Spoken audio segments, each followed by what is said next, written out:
Un bacino di laminazione, quello di Caldogno, che per 2 volte nell'ultima settimana è stato aperto, permettendo così, insieme a quello di Via Diaz, di salvaguardare la città e l'asse che corre lungo il Bacchiglione, evitando esondazioni in un territorio già saturo e messo a dura prova dalla precedente ondata di maltempo. Invaso che ieri, viste le forti precipitazioni, è stato aperto in mattinata quando a Ponte degli Angeli il Bacchiglione non era ancora arrivato ai 5 metri. Il bacino è stato aperto 2 volte nell'ultima settimana e ha contribuito in maniera importante a evitare problemi più grossi alla città di Vicenza e al resto del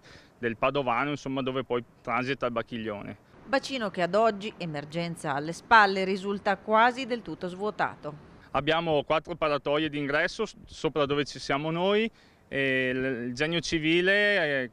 attraverso indicazioni della Regione, dà l'ordine di aprire e come possiamo vedere in questa fase invece il bacino è chiuso e si sta svuotando proprio perché la piena è passata, l'emergenza sta rientrando e quindi c'è stata la possibilità di svuotare la vasca